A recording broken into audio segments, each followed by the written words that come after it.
All praises, glory, and honor be unto Yahweh Bashim Habashai. I like to say double honors to the apostles and the elders of GMS out in New York that rule well. Salutations to all the Akim on the four corners of the earth that are pushing this truth and sincerity. And without any further ado, we're just gonna get right into the lesson. Let me adjust this, trying to get situated here. All right, random subject matters just on Edom. This started, I started a series on that kings and prophets. This I think it's on Fox or ABC. I forget which network it's on, but it was just a total blasphemous lie. And I went into this book, and it's called The Edomites, Symbol of the World. You notice it's read by Haley Homer. And this book has just been so interesting. I've been, I've just been reading it and decided that I was just gonna, just teach from it, to edify the elect, mainly the younger brethren, because the brothers has been in this for a while. They know the majority of this stuff. But it's still a lot of pertinent information in here with Psalm 64 and 8, with Esau's tongue falling upon himself. One of my favorite scriptures. And you know what? Hadn't planned on opening up with that, but sounds like the right thing to do. So this is Psalms, what could be 68 and 4. Let me go check. 64 and 8.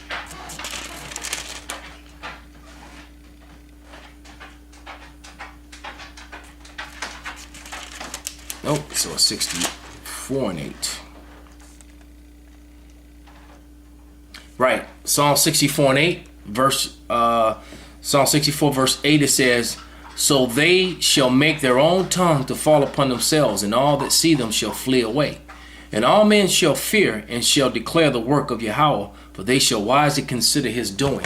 And it's just like a video, I was watching of Apostle Elder Tahar, because I always watch Apostle Elder Tahar, Apostle Gabar, Apostle Ramlab, Apostle Rakar, and the elders of GMS, because they're my teachers, man. That's who I learned from. Elder Tazadakbar. Some of you brothers refer to me as the historian, but Elder Tazadakbar is the true historian, man. I'm a an understudy of him.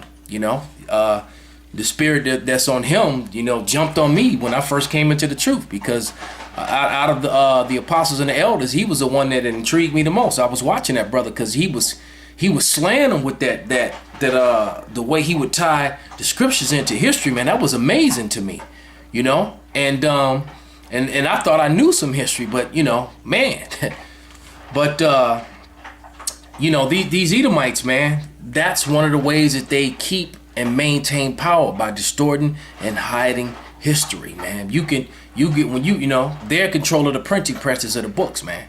So for them to even allow, you would think that Edomites in power would stop other Edomites from even making books like this, because he's trying to do just like the video I watched. Getting back to the video that I'm speaking of, with it was on the What Is the 666 channel of Apostle Tahar. He was talking about the Sakari, when Alazar went in, on what's his name, that run Rabbi Harry Rosenberg, I think his name is, if I'm not mistaken. I know it's Rabbi, Harry something, the one who the video's gone viral with him saying that there was a slave trade off the west coast of Nigeria, and that and the Africans in the west coast of Africa in Nigeria, and that those people were refugees from Israel, and then they ended up going into slavery into the Americas. So he pretty much put it out there when he said that. All right. But then he turned around and started trying to change his tune, saying that there is no chosen people, and all the people, and anyone who converts is still, that same Christian doctrine, man.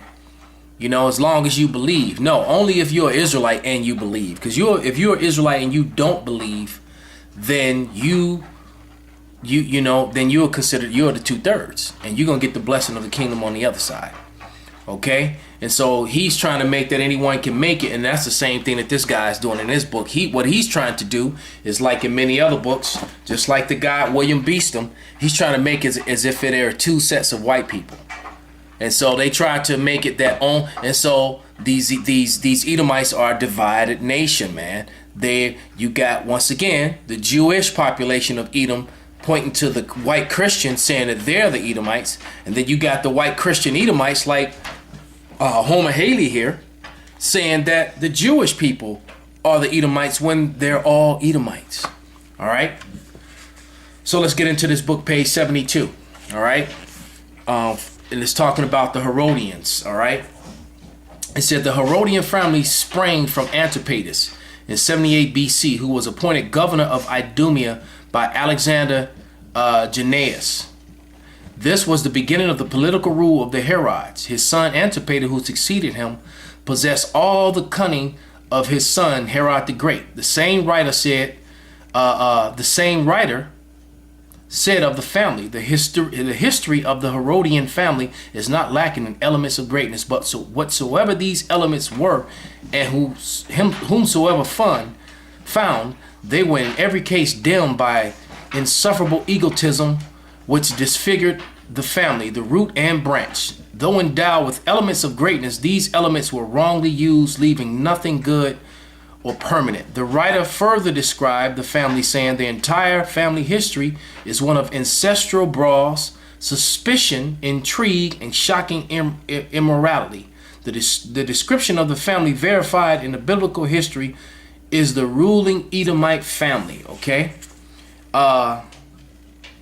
The building programs of Herod the Great. It said Herod's brilliance in planning, directing, and building of cities and its harbor, the whole program and its execution demonstrated a stroke of genius. Herod's genius was demonstrated in a cunning diplomatic move that he switched his allegiance from Mark Antony to Augustus Caesar, following Antony's defeat in the Civil War. All right, so I'm just gonna make a comparison here. Because we do talk about, now don't go and take this in the wrong way, because you know how some Jake are, man. But we do know that every 3 to 4 generations we regenerate, and then there's scriptures where you can actually identify individuals according to scripture and according to their habits, according to the things that they do. But when you're reading about the Herod family, what comes to mind, if you jump to the future, is the Borgias. All right, ancestral. So here, let's look up that word ancestral. Let's see what that, because that's one of the things he described. He also said that Herod was a genius, and he demonstrated cunning diplomatic move when he switched allegiances from Mark Antony to Augustus Caesar, and he was brilliant in his planning and building. Well, Cesare Borgia himself was a great and cunning military leader. So it's just funny how, and also of the Edomite race. So they're definitely their people, definitely their brethren. Now, before you jump ahead of yourself, am I saying that the Borgias are the Herods in the rebirth? What I'm saying is that it's a possibility, and that's it. All right, but let's get that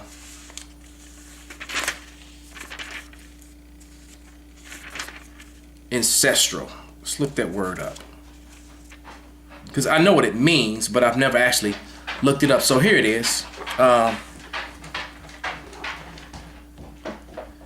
Okay, incest. Not. Where is it? Latin, incest. Not sexual relationship between persons related with the degree wherein marriage is forbidden by law. That's all it said. I guess they didn't want to tell too much of themselves with this particular one. But that was something that was permeated in the Herodian family, and it's definitely something that was going on in the Borgia family, and it's something that still goes on today, mainly among the Edomite families. I mean, do you know that what's that the famous family right now, the Duggars, 19 and counting, and it turned out that the oldest son was popping 3 or 4 of his little sisters. So that's something. And then it's no stranger to hearing the stories of the people in Kentucky and in the Appalachian Mountains about, all the incest that goes on still to this day with those people, man. Okay, you got movies that even show, even the movie Hills Has Eyes. That as of late is talking about incest. There was a horror movie called The Descent, which is about a group of women that found an unexplored cave in the Appalachian Mountains, and when they went down, and there was a bunch of Edomites who were cave dwellers like Esau. They were living in a cave, and and it was an army of them, and they were all related, which is why they were all deformed, blind and couldn't talk, and but they never left the caves, and they were like animals, they would eat anything, including people. All right, they were cannibalistic. But and I wrote this down as a note. It said the Borgias infiltrated and used Christianity in the same manner as the Herodians used Judaism. And they did, because of course they converted to Judaism, and then now this day and age, all these thousands of years later, you got Edomite white people saying that they're Jew and Jewish, when there's plenty of accounts in the Bible when it talks about converts. I'm not necessarily the Bible, but there's plenty of books and information saying that people converted, man. All right. Like the whole thing with John Hyrcanus, and then what the apostle was bringing out in the book of Esther, because that's what the rabbi was trying to use. The rabbi was trying to use the book of Esther. I think it was in the 9th chapter, I'm not mistaken, the 27th verse. I could be wrong.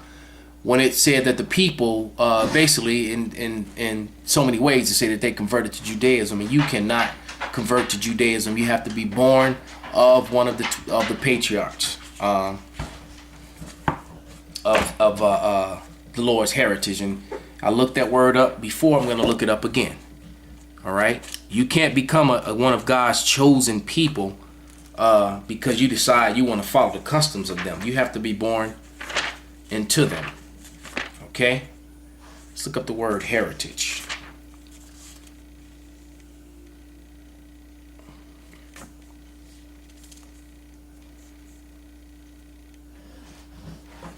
Okay, road.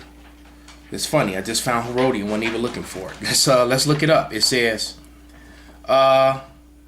Herodian, a member of Jewish political party devoted to the interests of Herod, not of the Lord, but devoted to the interests of Herod of Galilee, pertaining to Herod the king of Judea. That's information that said a mouthful.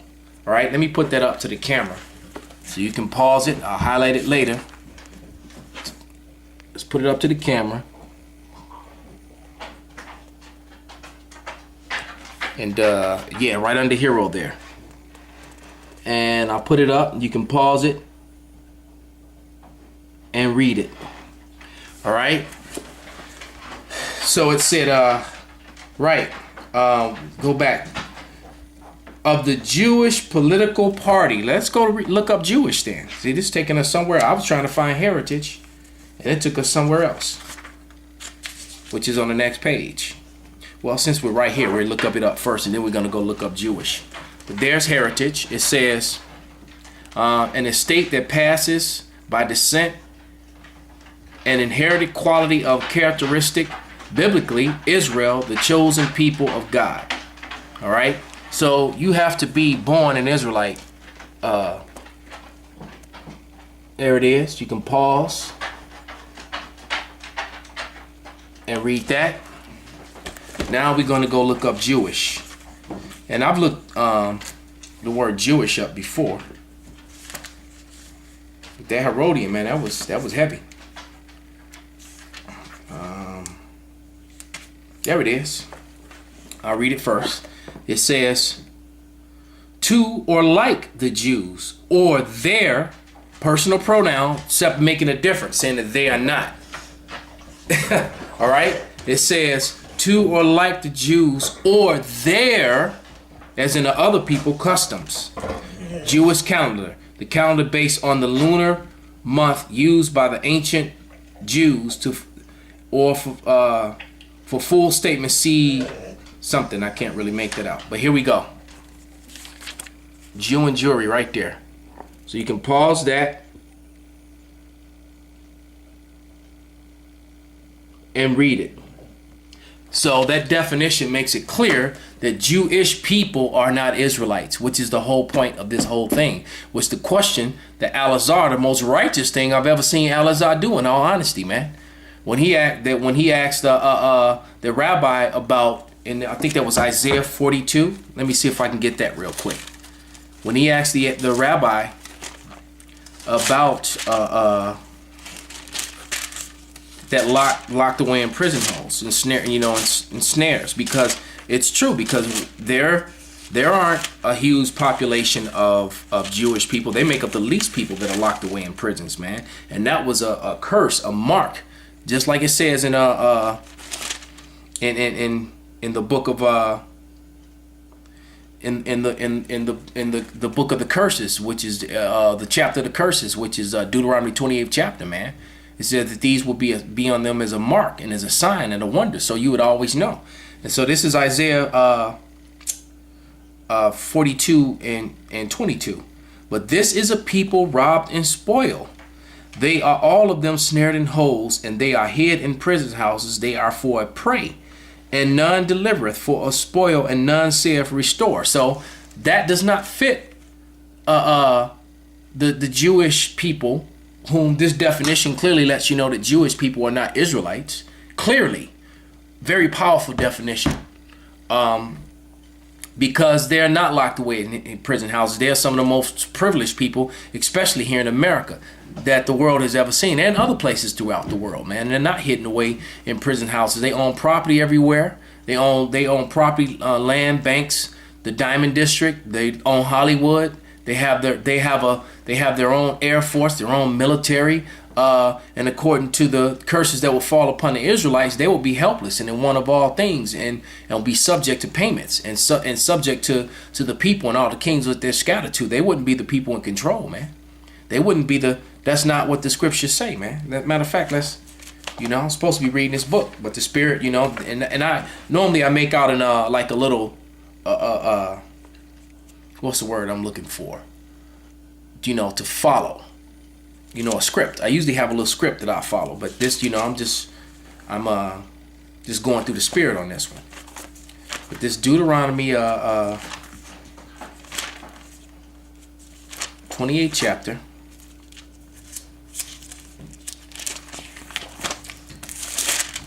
Let's see the exact scripture that I'm talking about. And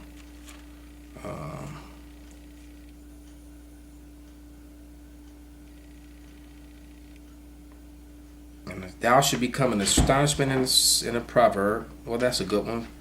But that's not the one. There it is. Well, I'm going to read, you know what? I'm going to read 37 and 46. Okay? But 46 is really the main point. And it said, thou shalt become an astonishment, a proverb, and a byword among all nations where the Lord shall send thee. Well, Jewish people are still, to this day, referred to as Jewish, and they're referred to Jewish in the ancient world. So they haven't been given all these new names to what people identify them that they would not, know who they are. Then it clearly tells you in Baruch, the second chapter, the 30th verse, that in the land of their captivity, they shall remember themselves. Well, when was the last time the Jewish people were in captivity, man? Never. Okay? As they've never been in a perpetual captivity. And then, of course, they're gonna try to bring up the Holocaust. So you know what? The Holocaust has more holes in it than Swiss cheese, man. And if anyone will be honest and not biased and just look at the information, you can clearly see that numbers have been the Holocaust is about legitimate as the unemployment, man. The numbers are always played with. Okay, that's all I'm gonna say about that. This is Deuteronomy 28 and 46. And they shall be upon thee for a sign and a wonder, and upon thy seed forever. So upon thy seed forever, so continually in every nation and every country where you are. All right. And here in America, the main captivity of the Israelites, they make up the main number of people that are locked up, and in South America, right? Because the Americas is the main place where the Israelites are, and North America is the main place where all 12 tribes are at once. The place where you're going to find them, where the 12 tribes are in the biggest number, is here in the Americas. That's why the judgment is going to begin here, and judgment is going to be so hard here. Okay, let's continue back in this book. The temple in Jerusalem. It says that Herod the Great became king of Judea in 37 BC. During his reign, he built a number of temples and various deities and persons. But in its temple at Jerusalem, but it is the temple at Jerusalem that is important to Jews and Christians. It was it was that I'm all tongue tied. The temple that Yahushua was presented to the Lord by his parents. All right, Luke 22 and 24. I'm gonna read that. And it was there that Yahushua confounded the teachers of the law at the age of 12, both hearing them and asking them questions. Luke 24 and 41. And it was at the temple that the apostles did their earliest preaching. All right. Now, mind you, in that temple, that was Brother Nathaniel, who's now a Orthodox Russian Christian and part of the Russian church or whatever. And I actually watch him. And Brother Nathaniel was a former rabbi, Jewish guy. All right, you can check him out on YouTube, man. And he actually brought out in one of his videos how the Wailing Wall is Fort Antonia, which was built to commemorate. It was built in the honor of, in the memory of Mark Antony, whom one of the Herods we just read about, Herod the Great, built that temple in the that place. Fort Antonia was a fort, a military fort for Roman soldiers, Edomites, to do their military campaigns from. All right. And then when, of course, the Jews were constantly, having all these civil wars and stuff, as you read the Maccabees, when the Maccabees rose up, you were having all these problems throughout Judea and throughout Rome because of the Israelites, mainly the southern kingdom, because of the Jews, which was a negative byword, and also because it was an insult to call a Benjamite or a Levite a Jew. Okay? And since they couldn't tell them apart, that was one of the bywords that they used too. All right? But it has nothing to do with where they worship. It's not the same temple where the Lord worshiped in. Where those rabbis meet and do that very sexual, demonic davening, where they rock back and forth and copulate. Basically, they're dry humping the wall.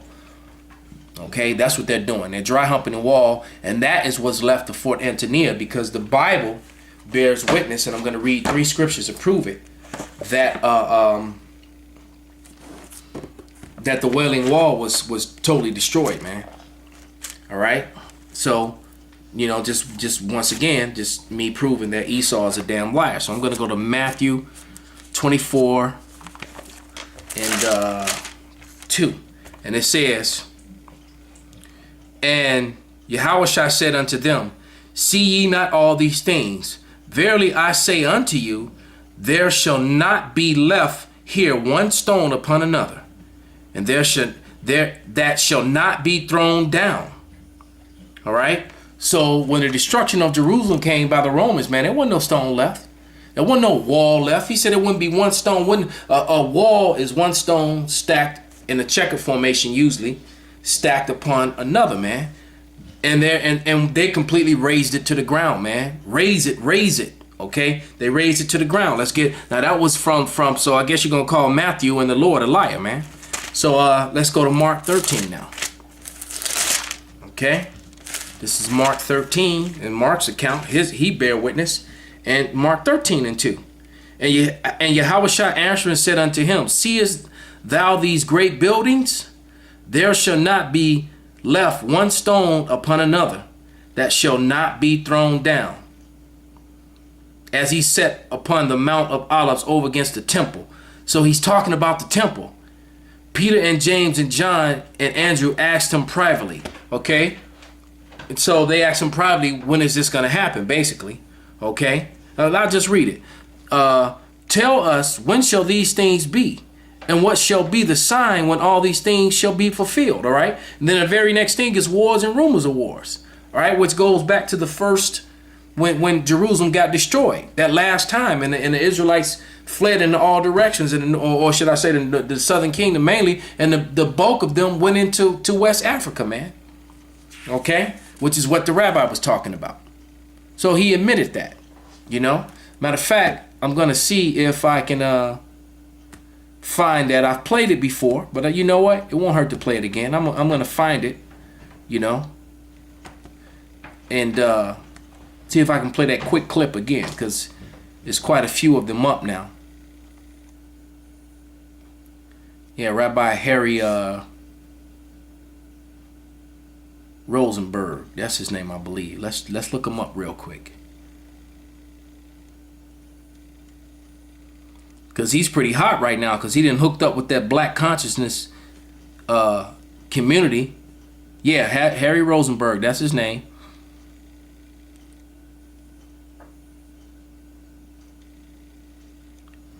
Here we go. And I'd like to now bring up another interesting place that you're finding descendants of the Israelites, but may not necessarily be from the 10 tribes, but will also play a role. And shouldn't be overlooked. It's a very serious scenario. Is in Africa. Huh? Africa has perhaps hundreds of millions of people with this identity right now of being from the people of Israel. Does that mean they were from the 10 tribes? Likely not. We were taught by the historians and within our own traditions that when the Romans conquered Judea a few hundred years after that the tribes of Israel went into exile, perhaps millions of Notice that menorah has 7 spots for Africa, candles, not 9. Rome, deep into Africa. And if you look now, you're seeing people who are most likely the descendants of those slaves who kept true. I'd like to bring up a few specific examples because they're going to be game changers. One of them wrote letters to Israel when it became a state. And they said, we're Israelites out in Africa. You know, everyone laughed at them and they said, African Israelites, these people are just trying to jump on the first world country bandwagon. They're living in a third world country, they got nothing. We're coming to Israel, we got innovation, technology. So they're trying to get on this train because there's such a thing called the right of return. All descendants of the Jewish people from around the world were able to move to Israel. Salakia. They said we are also. And everyone kind of laughed at them, like I said. And a few people took it serious and went out there and started studying them, learned about their culture. And a professor from Duke University went out there and did DNA testing on them. And he showed not only do they share Semitic genes from people who were in Yemen back to the Middle East, these gentlemen, a large percent of them, have the Y chromosome to be Kohanim, to be priests.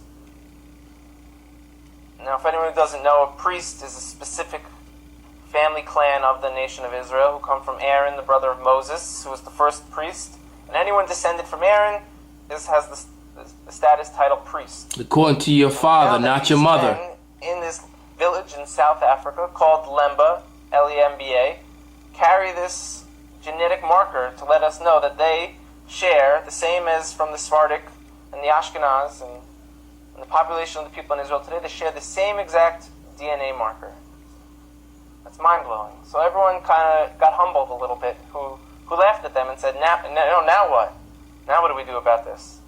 This could have tremendous implications. Another area in Africa you have something big happening is in Nigeria. Mm-hmm. You have the Igbo people. Polite. pronounced either way. There's 40 million of them. Also Christians, like I spoke about before, how that could happen to the children of Israel very easily. But also a lot of them are now coming out and converting back or adopting the rules of the Torah without all the paganism that they've been practicing for hundreds of years. Baruch 2:30. There's been books written about it from In the land of their captivity, they shall remember themselves. And where it gets interesting is, in America, there was a slave trade. Ah. And a lot of the slaves, a very high percentage of them, came from Western Nigerian ports. And in America today, you see a very large movement of African Americans who GMS. say that they're the real chosen people. That ISUPK and Israel. They're the Judeans. others. You know, so what are they just trying to create an identity for themselves because they were slaves, or is there really something here? And the answer is most likely there is something there. And there is something there, definitely, beyond a shadow of a doubt, because the truth of the matter is that the men of GMS and even some of the other Israelite camps who are out there teaching on the highways and byways, not always correctly, but they are pushing that the Negroes, Native Americans, and the Latinos are the Israelites of the Bible, are the true people of the Lord, man. Okay? And one more scripture to go about that Fort Antonia, about the Wailing Wall. Now we're going to get the eyewitness of Luke. We're going to the book of Luke 2:16. So Luke is giving his account, his witness that. So this is Luke 2:16.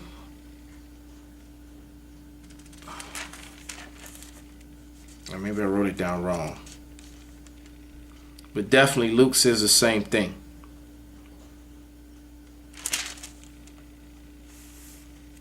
So it's not Luke 2:16, but it's definitely Luke also gives the same account that that Mark and Matthew gave about there not being any rock, stone left one upon another. Maybe it was 16 or 2. Maybe I wrote it backwards. For time's sake, if I don't find it expediently, I'm just gonna keep moving. But yeah, I just wrote it down wrong, so lock you for that. But you get the point. Let's move on to the next one. I'm trying to quickly get through this so I can get, because there's parts of this book that I really want to get into. But here we go. The Herodian family in Scripture. This is page 78. Herod the Great. The Bible begins in presentation of the family of Herod the Great, leaving a secular history and origin of the infamous family, which will be discussed later. Matthew introduced the birth of Yahushua and Herod's relationship, saying, "Now when Yahushua was born in Bethlehem of Judea in the days of Herod the king, behold, the wise men of the east came to Jerusalem, saying, Where is he that is born king of the Jews?" Because he wanted to know, because he wanted to kill Yahushua. And a lot of Israelite men, in the form of young children, boys, died at the hands of these Edomites. And in fact, they sent Romans to do the job. It wasn't the Herodians themselves that was going to kill Edomites. It was Roman soldiers, because Romans are Edomites. Okay? Herod the Tetrarch Antipater, son of Herod the Great. Because of Yahushua preaching and miracles, questions regarding his identity were being raised. Everyone had heard the theory or guess. When Herod heard of Yahushua's work, he said, "John, whom I had beheaded, had risen." Right? Because you got to remember, these Edomites and a damn traitorous Israelite nigger woman, for lack of a better word. All right? As the same way as the Negro woman is against the people of Israel, mainly the men of her own tribe today, they were against us back then. Okay? The main enemy to the Israelites, to the whole race of Israel, is I can already see the thumbs down and the comments on the comment board, but it's the women of Judah, man. And I'm not saying all the women of Judah. There are some righteous women in Judah, all right, that follow, that are never heard or seen, because they believe, man. They're there. They're on the comment board sometime, asking questions and and just being humble like they supposed to, man. It's more than you think, man. All right, but just as Eve in the garden, her spirit has always been linked up with Edom, man. So because back in the garden, that snake, that serpent, was Edom. That serpent eventually came back as Cain, and then Cain came back as Esau. That can be proven with scripture quite easily. For those of you who doubt it, this isn't what the lesson is, but if you like me to go into that, I will. And that is your nation of Edom. All right, Herod Agrippa.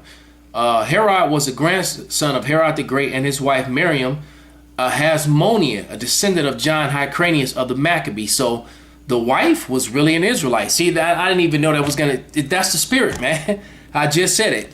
You see, these Israelite women were marrying these Edomites, man. They still doing it to this day, man. And you don't have to get a ring and a piece of paper to say you marry. All you have to do is lie with them. Okay? That's why we're always trying to tell you women, man, you are not a man. If an Israelite man lies with the heathen woman and a child that comes of that union, that child is an Israelite. But if an Israelite woman lies with a heathen man, any child that comes from that union is a heathen. So you're bringing forth heathen's children. You're not bringing forth your own people.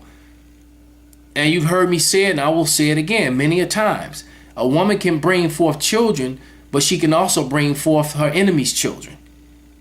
So, and how effed up is a situation for you to be the mother of your enemy? That's, man. All right. Your own child is your spiritual and physical enemy. You giving birth to your enemy's children. Can you not see the magnitude and the seriousness of that kind of wickedness, that kind of folly, man? That's gonna get you put to death, man. You know what? Let's get a scripture to prove it, man. Let's go to Isaiah the 13th chapter real quick. I thought I could just say that and leave it alone, man, but I couldn't. This is because I've seen it, all right, and I've been a victim of it in a sense with women that were close to me or that were around me of my nation. All right, I'm not gonna identify and say no names. 13.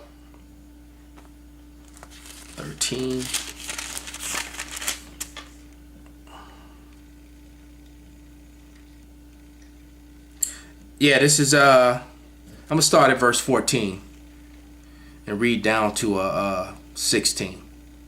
And it shall be as a chase. So this is Isaiah 13 and 14.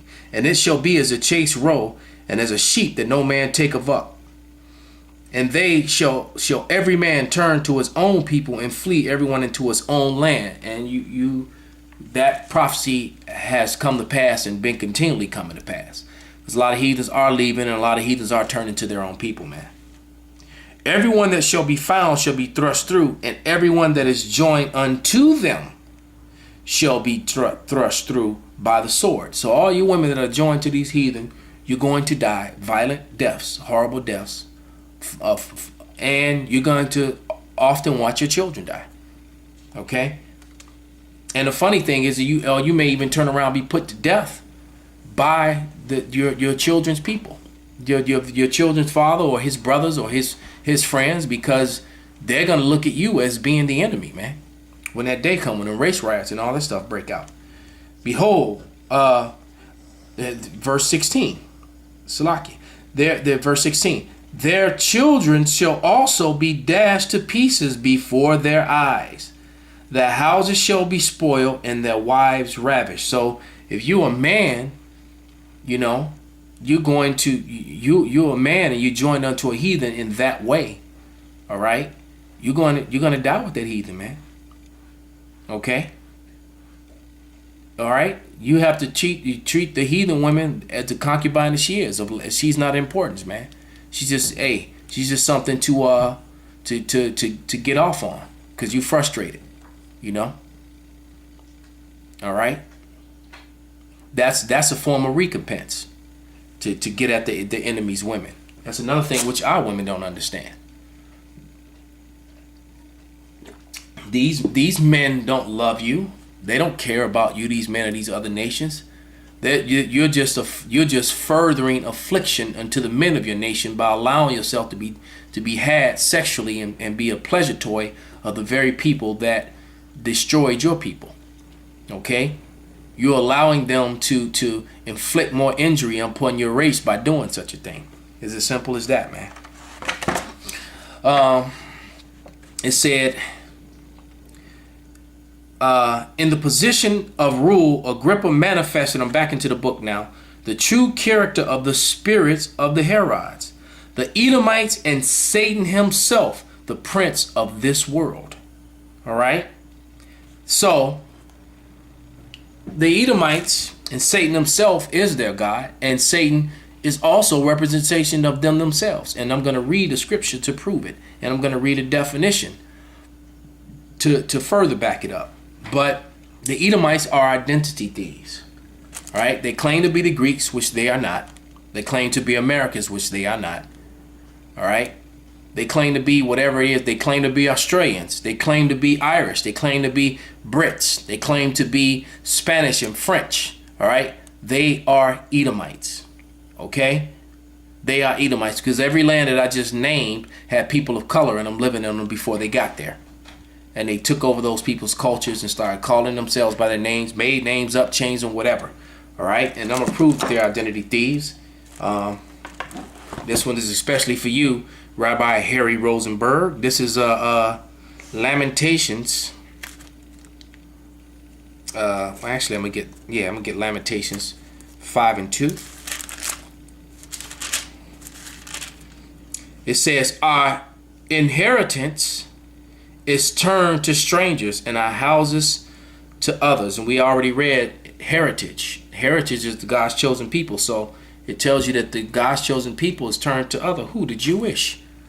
Who the definition clearly tells you that the Jewish are being like the Jews and following their THEIR, the Israelites' customs, not their own.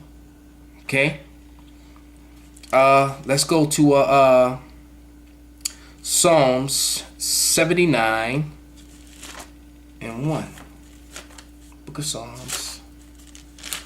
Then I'm gonna read a definition, and we'll finish with this lesson. All right, because I came home early to do this because the Spirit was on me so heavily to do it. I was supposed to do a sit down on the movie. My original thing was to do the sit down on the movie Cloverfield, which I am. You know, it's gonna be short but precise. You know, I watched that movie Cloverfield, man, and it, and it's kind of heavy. But this is Psalm 79 and 1. O power, the heathen are coming to thine inheritance. O holy temple, thy holy temple have they defiled, and they have laid Jerusalem in heaps. So the heathen have come into thy heritage, man. They've come into thine inheritance. And the heritage is to the heritage to who? The Israelites, man. So let's look up the word Satan. Then we're going to get Isaiah the 14th chapter and finish this out. So let's get Isaiah 14. And let's look up. And then let's look up the word Satan. So let's get Satan.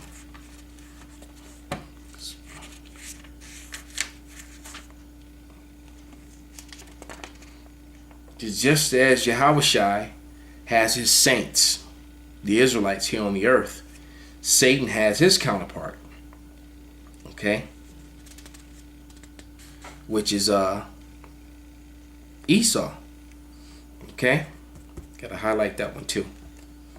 But it says Satan, Hebrew, adversary. See, in Hebrew, Satan means adversary. Okay? The adversary to who? The Israelites. To who? And you as and the Israelites are the people of God's heritage, his chosen people. So if you're adversary to the Israelites, you're an adversary to the Most High God himself. All right? He made you in contrast. That's why it clearly tells you in Hebrews 12, Hebrews 12, 16, and 17, that Esau is profane and outside the temple. There's no place of mercy for him. All right, there's no place of mercy. But here's Satan, the devil, a prince of darkness, the great adversary of God and man. Lucifer, of God and man. All right. Lucifer, the chief of the fallen angels. That's not true. A wicked person, a vicious and depraved person. Okay, satanic. Pertaining to or like Satan, hence devilish, infernal, maliciously wicked. Okay, so Satan is a man. The definition breaks that down, pertaining to a person. This is Isaiah 14th chapter, starting at the 12th verse. How art thou fallen from heaven? See, this is where they come with that fallen angel stuff. Because what they're not telling you is just like they don't tell you that there are many different definitions of the world, which he even went into in this book. All right. There's also different definitions of heaven. And this particular definition of heaven is talking about rulership. All right. When you're in rulership, you are in heaven. And the ruling class people is whoever faces on the money. It's their heaven. So the greenbacks, the world reserve currency, still, even though it's dying and about to fall, is the greenback, which is the FRN, United States currency. All the faces on United States currency are those of the sons of Edom. All right. Verse 12, Isaiah 14, verse 12. How art thou fallen from heaven, O Lucifer, son of the morning? How art thou cut down to the ground, which didst weaken the nations? How did they do that? Through their philosophies, man. Democracy, LBGT, gay this, genderism, false science. What's another one? Now we got flat earth. The earth is millions of years old, trillions of years old. All right, but according to scripture, the earth is around 15 to 20,000 years, 12 to 15,000 years old, man. Okay, since man is being created, how creation, before that, how do it breaks it down that it took, it was 7,000 years of creation, and then you got your years of history after that, man. All right, verse 13. For thou hast said in thy heart, I will ascend into heaven, and I will exalt my throne above the stars of God. All right. I will sit upon the mountain of the congregation in the sides of the north, and I will ascend above the clouds, and I will be like the Most High. And they did. They did all that, man, with their space stations, their traveling, their flying of airplanes, and then they said they would be like the Most High. What did they do? They set up Cesare. All right. The same way the Herodians set up the Jewish things, this coincides with it. Because by this image being pushed, what this said, you fast forward to the future, what this was saying is that, yes, those people in fact were the Jews because the Jewish people are so-called white, which is a bold-faced lie. The relics in the history show you that the Israelites were brown-skinned people with mostly dark brown skin, mostly with woolly hair. More woollier in texture than mine. Okay. Verse 15. Yet thou shalt be brought down to hell, to the sides of the pit. All right. And Esau's fallen wherever he is, and disliked wherever he is in this day and age, and being called out even by his own people. All right. And they that see thee shall narrowly look upon thee and consider, saying, is this the man? Satan is a man. All right. That made the earth to tremble and did shake kingdoms, because they did make the earth tremble, man. When the armies of Alexander the Great marched, they made the earth tremble. When they dropped Big Fat Boy and Little Man, they made the earth tremble. When they shoot off their rockets, they made the earth tremble, man. So Esau is the devil that the Bible speaks of. Shalom.